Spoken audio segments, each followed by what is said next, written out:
ఇంత రాత్రి ఎవరికీ చెప్పకుండా ఎక్కడికి బయలుదేరావు? మీ అమ్మ ఆ పరిస్థితుల్లో ఉందని తెలిసినా కూడా నువ్వు పారిపోవాలి అనుకుంటున్నావంటే అసలు నువ్వు సుమిత్ర కూతురివేనా అని అడుగుతాడు శివనారాయణ. తాత అని గట్టిగా అరుస్తుంది జ్యోత్స్న. నీ వరస చూస్తే ఆ అనుమానం ఎవ్వరికైనా వస్తుంది అని అంటాడు శివనారాయణ.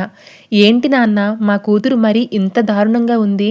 తల్లిపై ప్రేమ లేకపోయినా పర్లేదు, కానీ చావు బ్రతుకుల మధ్య వదిలి వెళ్ళేయడం ఏంటి నాన్న అని బాధపడుతూ ఉంటాడు దశరథ్. నా భార్య మానసికంగా బాధపడడానికి కారణం నువ్వే. అసలు నీ విషయంలో మేము ఏం తప్పు చేశాం జ్యోత్స్న అని అడుగుతూ ఉంటాడు దశరథ్. ఇంతలో పారు కిందకి వస్తుంది. ఏంటి ఈ టైంలో ఇక్కడ మీటింగ్ పెట్టారు అని అడుగుతుంది. జ్యోత్స్నని పారిపోమని చెప్పింది నువ్వేనా అని అడుగుతాడు శివనారాయణ. నాకే సంబంధం లేదండి అని అంటుంది పారు. గదిలో కూర్చుని మమ్మీ గురించి ఆలోచిస్తుంటే భయమేసింది. ఏం చేయాలో తెలియక ఇలా వచ్చేశాను అని అంటుంది జ్యోత్స్న.